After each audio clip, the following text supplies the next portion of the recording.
ریاض صاحب کے پرنسپل بچے کے تعارف اور اسی وقت ان کے انتقال کے بعد مسلسل ترقی کے ساتھ ساتھ چھوٹی بچیوں کا حاملہ ہوا۔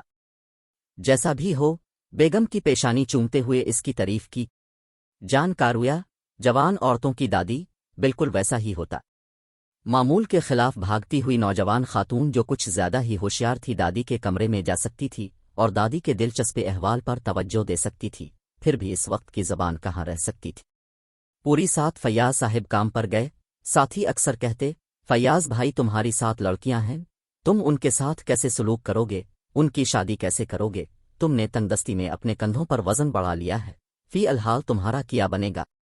وہ مستقبل کے لیے بھی عمل کا نصاب بنائے گا اور اس کے بعد لڑکی بڑی ہو جائے گی۔ رابطے آنے لگے اور اللہ کا کرم ہے، ایسے رابطے تھے جو صرف لڑکیوں کے لیے تھے، اتنے زیادہ وقت کے لیے نہیں۔ کچھ دن پہلے دوسری چھوٹی لڑکی کا رشتہ نے بھی اسی طرح بچے کے زیادہ جوان بہن بھائی سے درخواست کی تھی، اس لیے وقفے کے 2 انتظامات بیک وقت کیے گئے اور اس کے بعد مسلسل 6 لڑکیاں اپنے گھروں کو چلی گئیں۔ ایسے ہی ساتھی اور گھر والے دانتوں میں انگلیاں ڈالے دیکھتے رہ گئے، جن کی لڑکیاں ہر وقت اپنے گھروں کے کناروں پر بالوں میں چاندی باندھے بیٹھی تھیں، خوب لٹکی ہوئی تھیں۔ کنیکشنز 6 چھوٹی بچیوں کے رشتوں کے بعد فیاض صاحب نے جگر کی خرابی کا عزم کر لیا اور اپنی سب سے کم عمر بچی پر زور ڈالنا شروع کر دیا، تاہم اللہ تعالیٰ نے جلد ہی انہیں روک دیا اور اللہ کے حسن سے انہیں گھر بھیج دیا گیا۔ ہر ایک چھوٹی بچی اللہ کے بے انتہا حسن سے اپنے اپنے گھروں کو چلی گئی۔ ایک موقع پر فیاض صاحب نے اپنی بیگم سے کہا، میں آپ کو اللہ کے لیے لکھ دوں گا، اب عام طور پر ایک بہترین شریک حیات اور ایک شریف ماں ہوں گی۔ آپ کو کیسے اندازہ ہے کہ اب جنت میں جائیں گے؟ فیاض صاحب نے مسکراتے ہوئے کہا کہ میں نے اللہ کے ساتھ چھوٹی بچیاں اپنا گھر بنا دی ہیں، تو کیا اللہ مجھ سے راضی نہیں ہوگا؟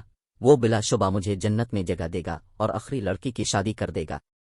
اس نے اس حقیقت کے چند دن بعد بالٹی کو لات ماری جب اس کی لاش کلینک سے واپس لائی جا رہی تھی، کہیں سے پانی کی بوندیں آسمان سے گرنے لگیں جبکہ سر پر بادل نہیں تھا۔ یہ اور بات ہے کہ جب تک لاش کو قبر کے حوالے نہیں کیا گیا جسم گرم اور نازک تھا۔ یہ مشکل نہیں تھا۔ سبحان اللہ، اللہ لڑکیوں کو وزن سمجھنا چھوڑ دیں۔ لڑکیاں صرف ان لوگوں کے لیے وزن بن جاتی ہیں جو انہیں وزن سمجھتے ہیں۔ اللہ سب بہنوں اور چھوٹی بچیوں پر رحم فرمائے، انہیں اپنے مخصوص گھروں میں بسنے کی اجازت دیں، ایسا ہی ہو۔